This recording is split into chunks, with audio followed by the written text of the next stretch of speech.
சிவாய நம. அனைவருக்கும் வணக்கம். உமையொருபாகன் யூடியூப் சேனலுக்கு உங்களை அன்போடு வரவேற்கிறேன். உங்கள் ஆதரவை என்றும் நாடும் உங்கள் லட்சுமி. நம்ம பெரிய புராணத்துல வர 63 நாயன்மார்களை பத்தி வரிசையா பார்த்துட்டே வர்றோம். இன்னைக்கு நம்ம பார்க்கக்கூடிய நாயன்மார் மூர்க்க நாயனார். சுந்தரமூர்த்தி நாயனார் இவரை பற்றி பாடும்போது மூர்க்கருக்கும் அடியேன் என்று போற்றி வணங்கி பாடியுள்ளார். இப்படிப்பட்ட சிறப்பு வாய்ந்த நம்மோட மூர்க்க நாயனார் நம்ம தொண்டை நாட்டுல திருவேற்காட்டுல பிறந்திருக்காருங்க.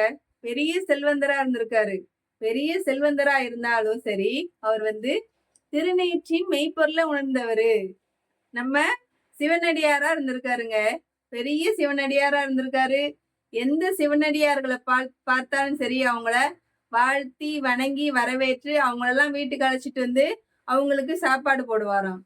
சிவனடியார்கள் மட்டும் இல்லாம யாரு பசியால வாடினாலும் சரி, அவங்களுக்கு என்னென்ன உதவி செய்யணுமோ அதெல்லாம் செஞ்சு அவங்களுக்கு எல்லா உணவையும் கொடுப்பாராம். அப்படியே அவர் செஞ்சுட்டு இருந்ததுனால இவரை தேடி நிறைய சிவனடியார்கள் வந்திருக்காங்க. அவர் வீட்டுல சாப்பிட்டு தங்கி இருந்துட்டு போயிருக்காங்க. இப்படியே இவர் செஞ்சுட்டே இருந்ததுனால இவர்கிட்ட இருக்க சொத்து என்ன ஆகும்? பெரிய செல்வந்தரா இருந்திருக்காரு. ஆடு மாடு கண்ணு, அதுக்கு அடுத்த வீடு நிலபுலன்கள், இப்படி நிறைய அசையும் சொத்துக்கள் அசையா சொத்துக்கள்னு நிறைய வச்சிருந்திருக்காரு. ஆனா எவ்வளவு இருந்தாலும் எல்லாருக்கும் பகிர்ந்து கொடுத்தாரு பாத்தீங்களா? அதனால அவருக்கு வறுமை வந்துருச்சு. ஒவ்வொரு சொத்தா வித்து வித்து வித்து அப்பமும் அவர் கொண்ட குறிக்கோளை விடவே இல்லையா. என்ன பண்ணிருக்காரு? சிவனடியார்களுக்கு உணவு கொடுப்பதுல தீவிரமா இருந்திருக்காரு.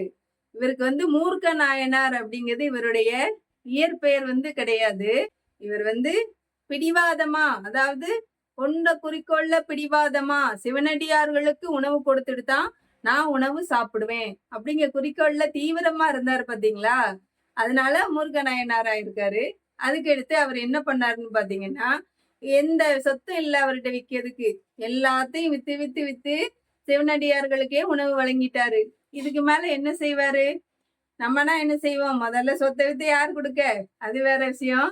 அப்படியே ஆனாலும் அதுக்கப்புறம் எப்பா ஒன்றும் பண்ண முடியாதுப்பா, எல்லாம் செஞ்சு இப்படி ஆகி போச்சப்பா, இனிமே நீதான் பார்க்கணும்னு சொல்லிட்டு நம்ம ஆட்டு உட்காந்து கும்பிட ஆரம்பிச்சிருவோம். சூதாட்டம் சின்ன வயசுல கத்திருந்திருக்காரு. அதனால இனிமேல் நம்ம சூதாடி அதன் மூலமா கிடைக்கக்கூடிய பொருளை வச்சு சிவனடியார்களுக்கு உணவு கொடுக்கணும் அப்படின்னு நினைச்சிருக்காரு. சூதாட்டம் பெரிய தீங்கான விளையாட்டு இல்லையா? அது தப்பு தானே அப்படின்னா அது தப்பு தான். அது விளையாடக்கூடாதுதான்.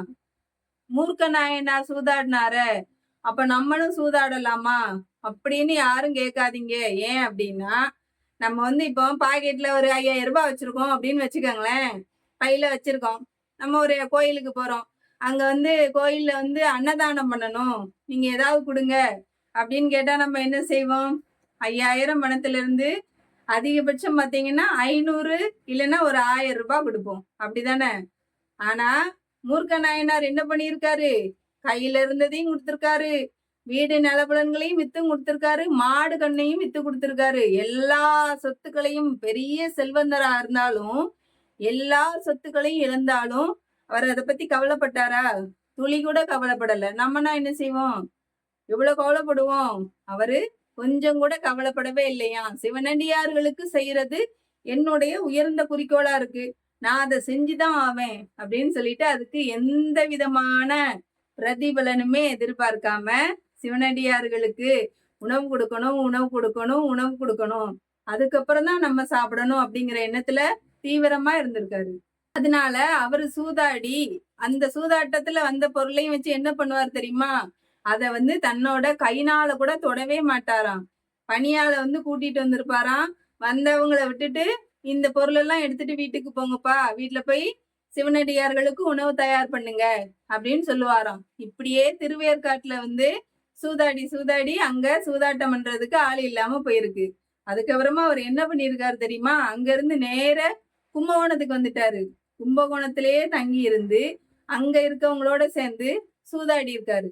சூதாட்டமே இவர் பண்ணினாலும் சரி, அதையும் அநியாயமான முறையில செய்ய மாட்டாராம். நியாயமான முறையில தான் செய்வாராம். எப்படின்னா, அதுல ஒரு யுக்தி கூட அவர் வச்சிருக்காருங்க. அது என்ன யுக்தி தெரியுமா?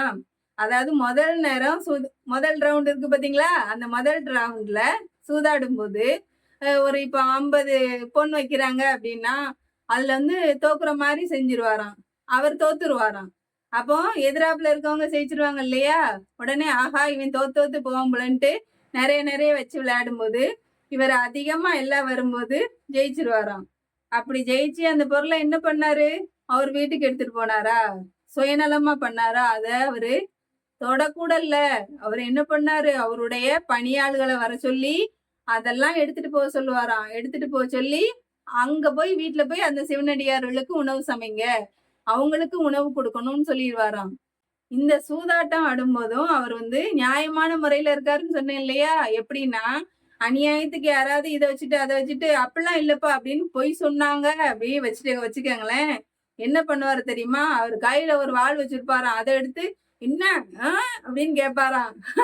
அப்படி கேட்ட உடனேயும் அவங்க எல்லாம் என்ன பண்ணுவாங்களா? இல்லப்பா சரிதான் சரிதான் சரி, நாங்க இனிமே வந்து அநியாயமான முறையில விளையாட மாட்டோம் அப்படின்னு சொல்லிடுவாராம்.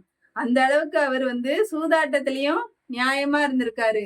அந்த பொருளை வீட்டுக்கு கொண்டு போய் சிவனடியார்களுக்கு உணவு செய்வாங்க பாத்தீங்களா? அந்த உணவை கூட வந்து அவரு முதல்ல உட்காந்து சாப்பிட மாட்டாராம். எல்லா சிவனடியார்களுக்கும் உணவு கொடுப்பாராம். அடுத்து யாராவது வர்றாங்களான்னு காத்திருந்து அவங்க வர்ற வரைக்கும் காத்திருந்து அவங்களுக்கு உணவு கொடுப்பாராம். அவங்களுக்கும் உணவு கொடுத்ததுக்கு அப்புறம் ஏதாவது மிஞ்சி போய் கொஞ்சமா சாப்பாடு இருந்தா சாப்பிடுவாராம். அப்படி இல்லை அப்படின்னா அந்த சாப்பாடை கூட சாப்பிடாம அவர் அன்னைய பொழுதுல பட்னியா கூட இருப்பாராம். அதை தவிர்த்து அவரு தன்னுடைய சுயநலத்துக்காக சூதாடவே இல்லை. நம்ம தெளிவா தெரிஞ்சுக்கணும். எதனால அப்படின்னா சூதாட்டம் வந்து ஒரு தவறானது. அதனாலதான் அதை திரும்ப திரும்ப சொல்றேன். அவர்கிட்ட இருந்த எல்லா பொருளையும் இழக்கிற வரைக்கும் சூதாடினாரா? கிடையவே கிடையாது. தன்னுடைய பொருளை வித்து வித்துதான் என்ன பண்ணியிருக்காரு? சிவனடியார்களுக்கு உணவு வழங்கி இருக்காரு. யாருக்கிட்டையும் போய் எந்த பிரதிபலனும் எதிர்பார்க்கல. எந்த விதமான எதிர்பார்ப்பும் இல்லாம சிவனடியார்களுக்கு உணவு வழங்கியிருக்காரு ஒழிய தன்னுடைய சுயநலத்துக்காக அவரு எந்த சூதாட்டமும் செய்யவே இல்லை. இப்படியே இருந்து சிவனடியார்களுக்கு உணவு கொடுத்துட்டே இருந்தவர் இறுதியில ஒரு நாள் சிவபதம் அடைந்தார். இந்த நாயன்மாருடைய வரலாற்றிலிருந்து நம்ம என்ன தெரிஞ்சுக்கணும் அப்படின்னா, நம்ம மூர்க்க நாயனார் வந்து உயர்ந்த குறிக்கோளை வச்சிருந்தாரு. அந்த உயர்ந்த குறிக்கோளுக்காக பிடிவாதமா இருந்து சிவபதம் அடைந்தாரு.